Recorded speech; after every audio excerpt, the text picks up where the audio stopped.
My stepfather shoved me into a wall when I wouldn't give him my inheritance. So I got a restraining order and he was banned from every family event forever. If you've ever felt something like this story, subscribe to stay close. And don't forget to say hi from wherever you are in the world. The force of Wesley's hands slamming into my shoulders sent me crashing backward into the hallway wall so hard that our family portrait fell and shattered on the hardwood floor. My head cracked against the drywall, stars exploding behind my eyes as I slumped down, gasping for air that wouldn't come. "You selfish little bitch," he hissed, his face inches from mine, breath hot and reeking of whiskey at 2 in the afternoon. That money was supposed to save this family. I was 23 years old, and this was the man my mother had married 5 years ago after my father died. The man who'd just put his hands on me because I refused to hand over my inheritance from Grandma Helen, $180,000 that she'd specifically left to me for my future, not his failing construction business. My mother's scream cut through the ringing in my ears. "Wesley, what are you doing?" She stood frozen in the kitchen doorway, dish towel still in her hands, her face a mask of horror and something else I couldn't quite read. Disbelief. Or was that guilt? Wesley straightened up, adjusting his shirt collar like he was just fixing his appearance after a simple stumble. "Your daughter needs to learn some respect, Diane.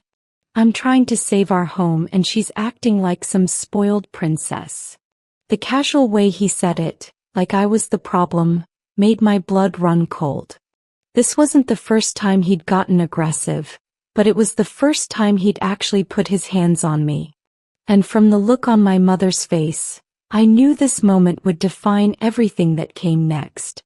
3 months earlier, Grandma Helen had passed away quietly in her sleep at 87. Her hand clutching the locket my grandfather gave her 60 years ago.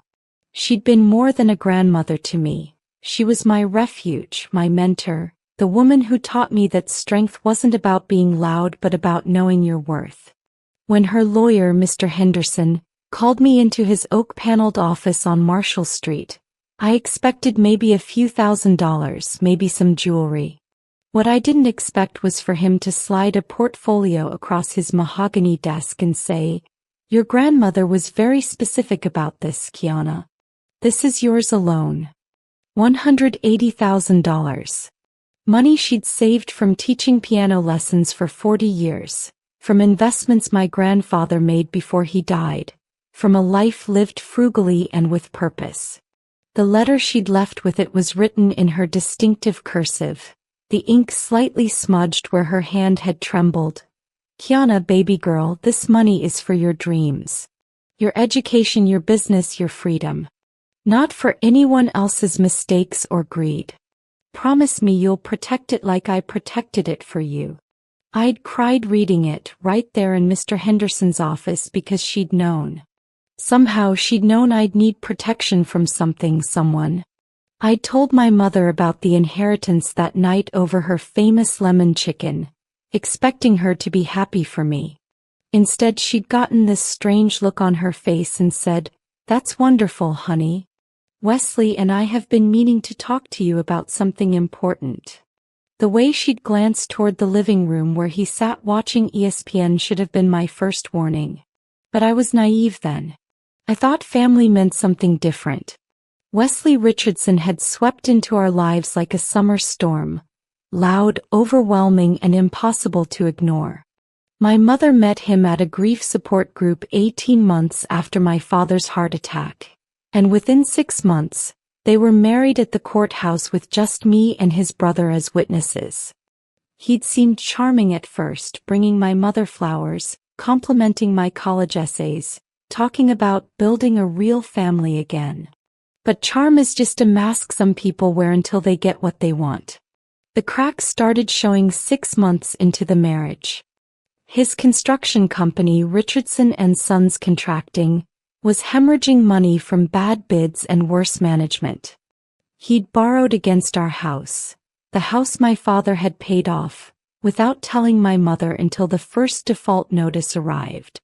"It's just temporary," he'd assured us, his smile never quite reaching his cold gray eyes. One big project and we're back on top. That big project never materialized. Instead, there were late-night phone calls from creditors, visits from men in expensive suits who looked at our furniture like they were cataloging assets, and Wesley's increasingly dark moods that filled our home like toxic smoke.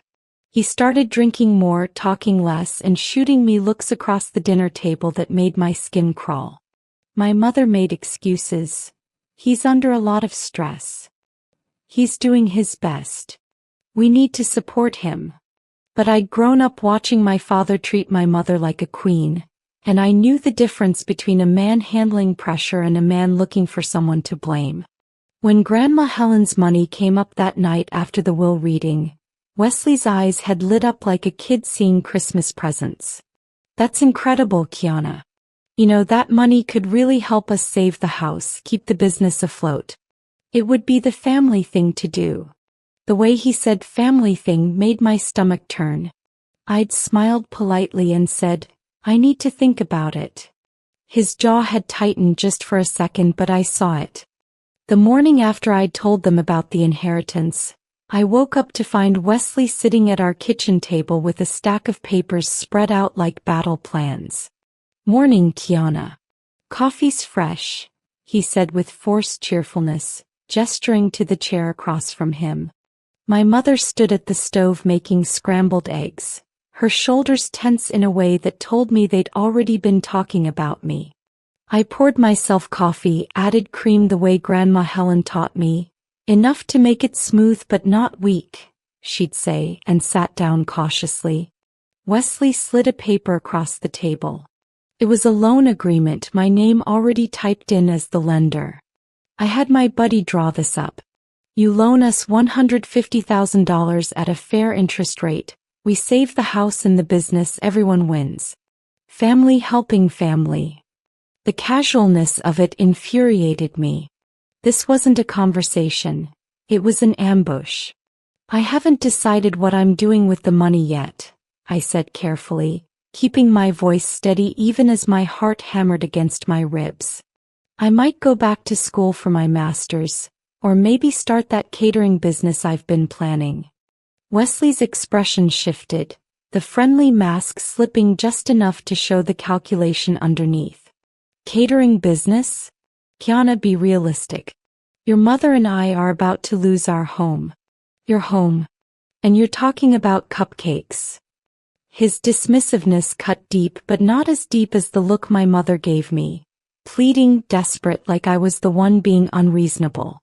"Honey, maybe Wesley has a point," she said softly, setting a plate of eggs in front of him first, like she always did now. "We could really use the help. Your father would have wanted you to help family." The invocation of my dead father, the man who'd taught me to stand up for myself, who'd made me promise to never let anyone make me feel small, felt like a betrayal. I stood up, my chair scraping against the tile. "I need time to think." Wesley's eyes followed me out of the kitchen, and for the first time, I felt genuinely afraid in my own home.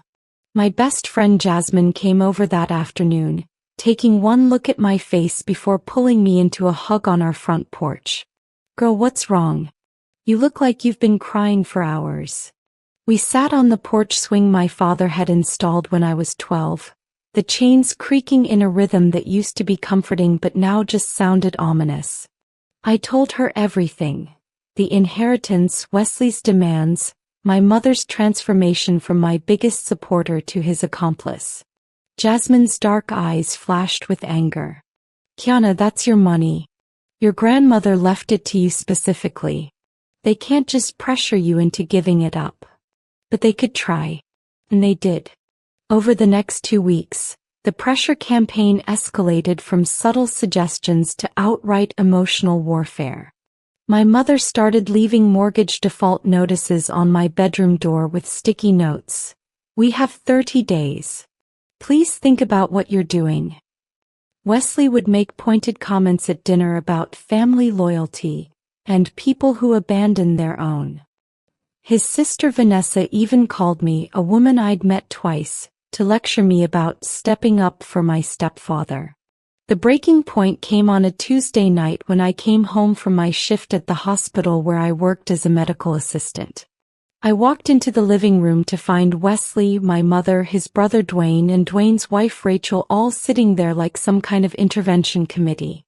"Sit down, Kiana," Wesley said, his voice carrying that edge I'd learned to recognize as dangerous. "We need to talk about your priorities." For 30 minutes, they tag-teamed me with guilt trips, sob stories, and thinly veiled threats about what will happen to this family if I didn't do the right thing. My mother actually cried, while Wesley put his arm around her and shot me accusatory looks like I was the one causing her pain. Only Rachel seemed uncomfortable, shifting in her seat and avoiding my eyes. When they finally paused for breath, I stood up, my legs shaking but my voice steady. "The answer is no. That money is mine and I'm not giving it to you." The silence that followed was suffocating. Wesley's face turned a deep red, veins standing out on his forehead. "You ungrateful." He caught himself, glanced at the others, and forced a smile that looked more like a snarl. "Fine. We'll see how long you last here." Living in that house after my refusal was like being trapped in a pressure cooker set to explode. Wesley stopped speaking to me directly, instead making passive-aggressive comments through my mother. "Tell your daughter that some people actually care about family. Ask Kiana if she's enjoying her inheritance while we lose everything." My mother became his messenger, his enabler, his accomplice in making my life unbearable. She stopped knocking before entering my room, started accidentally throwing away my food from the fridge, and developed a habit of scheduling family dinners precisely when she knew I had other plans. The psychological warfare was calculated and cruel. But the worst part was the isolation. My younger cousin Terrence, who I'd helped put through community college with birthday money and encouragement, stopped returning my calls after Wesley got to his mother. My Aunt Cynthia, my mother's sister, who I'd always been close with, sent me a cold text. "Family takes care of family. Disappointed in you." I started spending more time at Jasmine's apartment, a cozy one-bedroom in the Garden District with plants hanging from every window and the smell of her mother's jerk chicken always in the air. "You can stay here any time," Jasmine offered one Friday night as we sat on her balcony watching the city lights. "My couch is your couch." Her mother, Miss Paulette, was even more direct. "Baby girl, that man is bad news. I've seen his type before. Charmers who turn into controllers the minute they don't get their way. Your grandmother left you that money for a reason. Don't you dare give it up." Their support kept me sane, but every night I had to go back to that house felt like walking into enemy territory. Wesley's behavior became increasingly erratic. He'd come home late, drunk, and slam doors so hard the walls shook. Once I came home to find him in my bedroom, rifling through my desk drawers. "Looking for something?" I'd asked, my phone already recording video in my pocket because by then I'd learned to document everything. He'd straightened up, not even ashamed. "Just checking if you're hiding any more secrets from this family." The violation of my privacy was complete, but when I told my mother, she just sighed. "He's desperate, Kiana. Can't you see what you're doing to him?" The day of the assault started like any other nightmare day in that house. I'd taken a personal day from work to meet with a financial advisor about investing Grandma Helen's money that was safely locked in a trust account Wesley couldn't touch, thanks to Mr. Henderson's foresight. I got home around 1 in the afternoon, exhausted from the meeting but hopeful about my future. The house was supposed to be empty. My mother was at her book club, Wesley supposedly at a job site. But his truck was in the driveway, and when I walked in I could smell the whiskey before I saw him. He was sitting in the living room, my grandmother's will in his hands, my personal documents spread across the coffee table. "How'd you get those?" I demanded, my voice sharp with violation and rage. "Those are in a locked drawer in my room." Wesley stood up, swaying slightly, his eyes bloodshot and wild. Nothing's locked from me in this house. This is my house now. And it's time you learned some respect. The argument escalated fast. He accused me of being selfish, of ruining his life, of poisoning my mother against him. I told him he was a manipulative drunk who'd conned his way into our family. That money was supposed to be our salvation, he screamed, spittle flying from his lips. Your grandmother was a selfish old woman who turned you into a selfish little girl. The insult to Grandma Helen, the woman who'd loved me unconditionally, snapped something inside me. Don't you dare talk about her. She saw exactly what you are, a parasite looking for a host. That's when he moved toward me, fast and furious, and I backed into the hallway. What did you just call me? His voice was deadly quiet now, which was somehow worse than the yelling. A parasite, I repeated, refusing to back down even though every instinct screamed at me to run. You married my mother for her house, her stability, her dead husband's insurance money. And now you want my inheritance too. But you can't have it. His hands shot out before I could react, shoving me so hard that I flew backward into the wall. The pain was immediate and overwhelming. My head, my shoulders, my back, where I'd hit the wall and slid down to the floor. I couldn't breathe, couldn't think, could only stare up at Wesley standing over me with his fists still clenched, his chest heaving like he'd just finished a workout. The family portrait lay shattered beside me, my father's smiling face now fractured into a dozen pieces of broken glass. It felt symbolic, like Wesley had finally destroyed what was left of our family. That's when my mother's scream cut through the fog of pain. She'd come home early, had walked in just in time to see her husband assault her daughter. For a moment I thought she'd choose me. I thought maternal instinct would override whatever hold Wesley had on her. But as she stood there, frozen between us, I saw the calculation in her eyes. She was weighing her options. Her daughter or her husband, my pain or her comfort, the truth or the lie she'd been telling herself for months. Wesley made the choice easier for her by immediately going on the offensive. She attacked me, Diane. I was defending myself. You know how she's been lately, hostile, aggressive, threatening me. The gaslighting was so smooth, so practiced, that I almost doubted my own memory of what had just happened. But the throbbing in my skull and the drywall dust in my hair told the truth. That's a lie, I gasped, finally finding my voice as I struggled to my feet. He shoved me because I wouldn't give him my inheritance. Mom, you saw it. You saw what he did. My mother's face crumpled, tears streaming down her cheeks, but she didn't move toward me. She moved toward him. Wesley, baby, what's happening? This is getting out of control. The fact that she was comforting him, the aggressor, while I stood there bleeding from a cut on my head where the portrait frame had nicked me, told me everything I needed to know. I pulled out my phone with shaking hands and took pictures of the broken portrait, the dent in the wall, the blood on my fingers. Wesley's eyes widened. What are you doing? Documenting, I said coldly, already texting Jasmine. Because when I call the police, I want evidence. Officer Maria Torres arrived 20 minutes after my 911 call, accompanied by her partner, Officer James Wilson. They took one look at me, disheveled, blood dried on my temple, my shirt torn at the shoulder, and their professional demeanor shifted to protective concern. Ma'am, do you need medical attention? Officer Torres asked, already photographing my injuries with a practiced efficiency that made me feel both validated and heartbroken. This was real. This had really happened. Wesley tried his charm offensive, that same smile he'd used to win over my mother, my family, our neighbors. Officers, this is just a family misunderstanding. My stepdaughter has been under a lot of stress lately and things got heated. You know how it is. But Officer Wilson wasn't buying it. Sir, there's a clear height and weight difference here. There's blood, a damaged wall, and a very specific account of assault. We need to take statements separately. They took me to the kitchen while Officer Torres interviewed Wesley in the living room. I told Officer Wilson everything.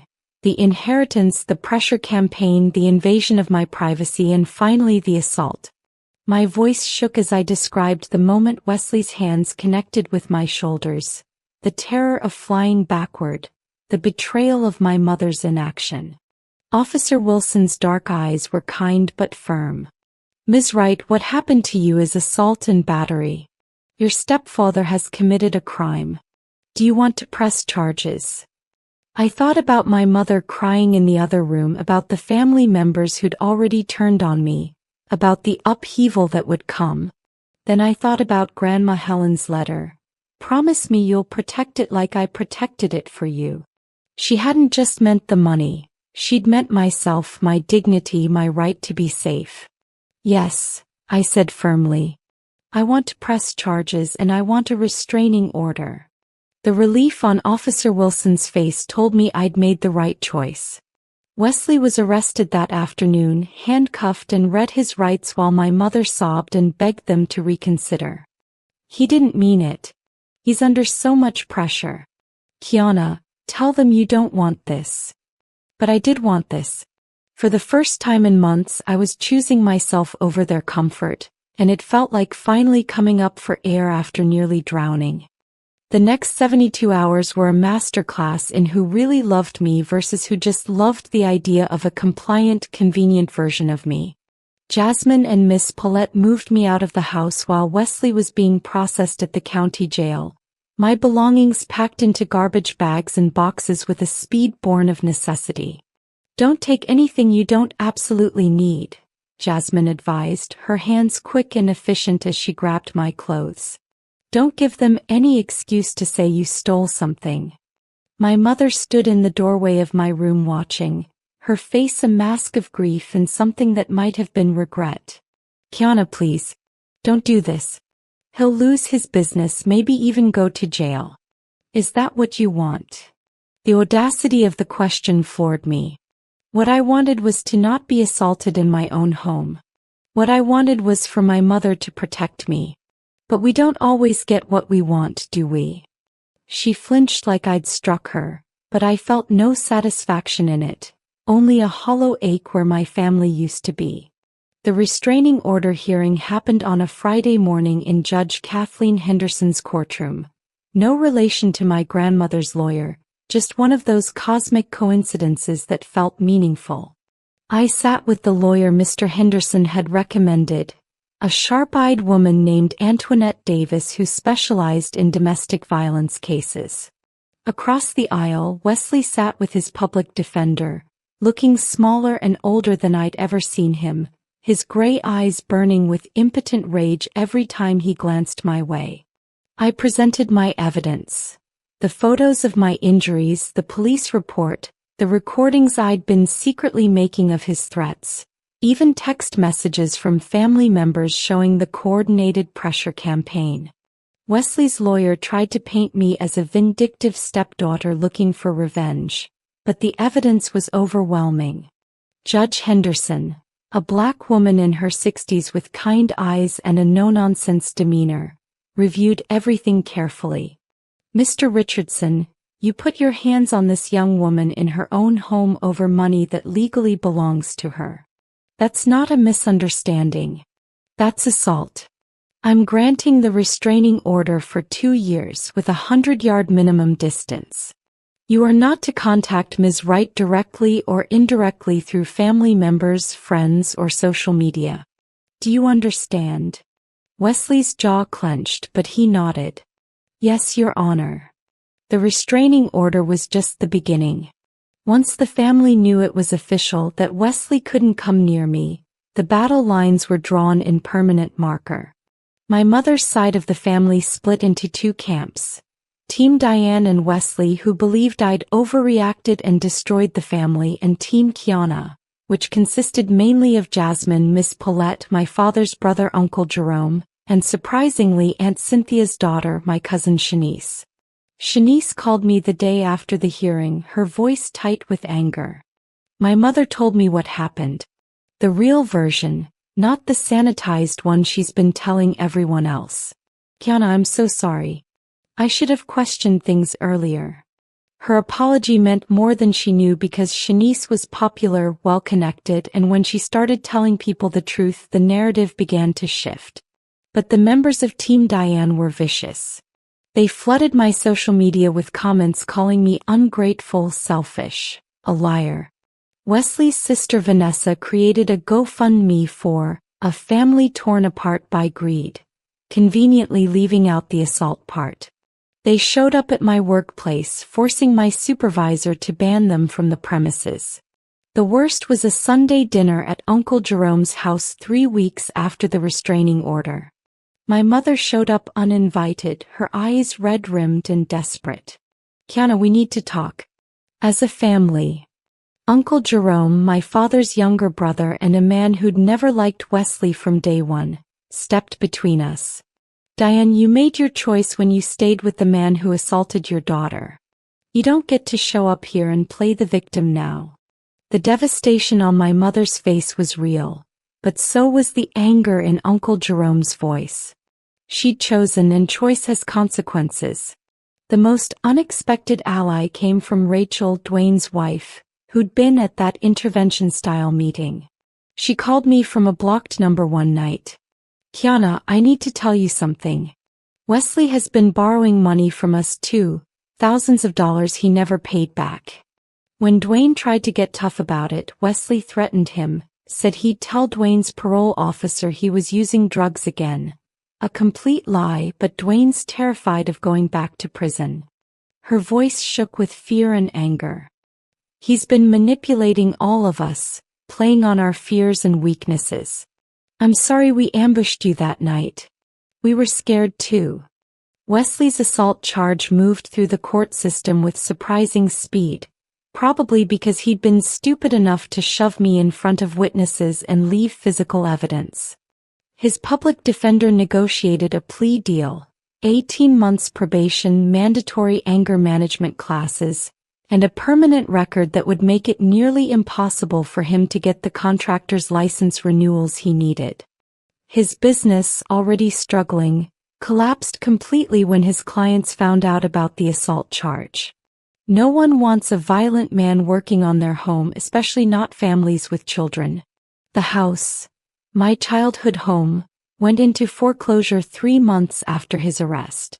My mother called me crying, begging me to reconsider, to give them just enough to save it. It's your home too, Kiana. Where will I go? The manipulation was transparent, but the pain in her voice was real. I sat in Jasmine's living room, the phone on speaker so she could hear, and I felt nothing but exhaustion. Mom, that house stopped being my home the day Wesley put his hands on me and you chose him over me. You'll figure it out just like I had to. I wasn't heartless, though. Through Mr. Henderson, I arranged for my mother to receive information about domestic violence resources, housing assistance, and legal aid for divorce proceedings if she wanted them.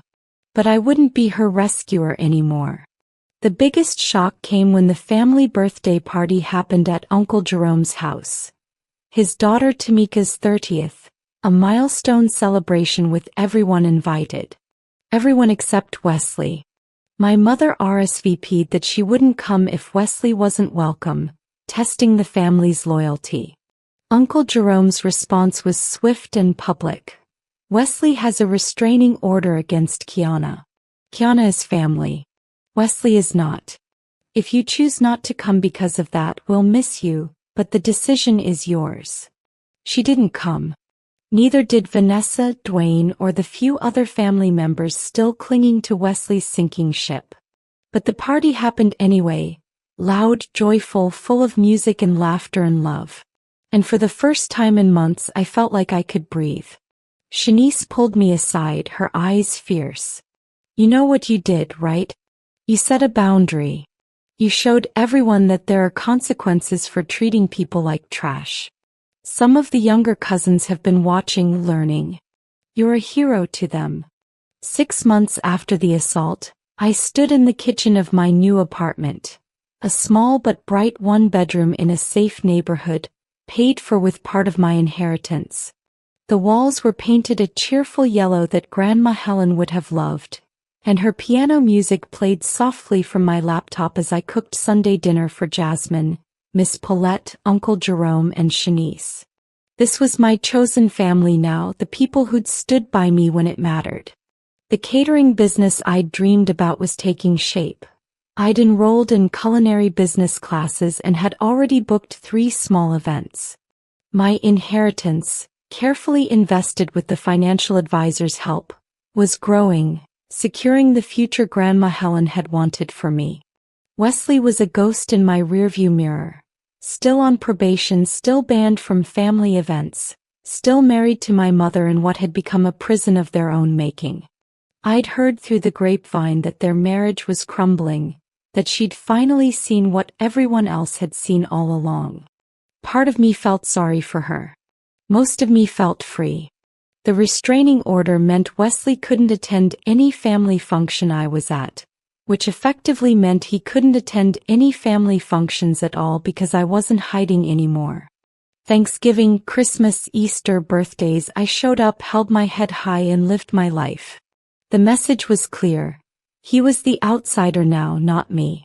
Jasmine raised her glass that Sunday evening as we sat around my little dining table. To Kiana, who learned that protecting yourself isn't selfish, it's necessary. We clinked glasses and I felt tears prick my eyes, but they were good tears. Healing tears. I'd learned that family isn't just about blood. It's about who shows up when things get hard. I'd learned that money can reveal character in ways nothing else can. Most importantly, I'd learned that Grandma Helen's final gift wasn't just the inheritance. It was the permission to put myself first. The doorbell rang. I froze, old fear flashing through me before I remembered. I was safe. Wesley couldn't come within 100 yards of me. This was probably just Miss Paulette's famous rum cake arriving late. But when I opened the door, I found my mother standing there alone, looking smaller and older than I remembered. "I'm sorry," she whispered. "I'm so sorry. I chose wrong and I lost you." I looked at her, this woman who'd given me life but couldn't protect it when it mattered, and felt something shift. Not forgiveness yet, maybe not for a long time. But possibility. "Come in," I said quietly. "We need to talk."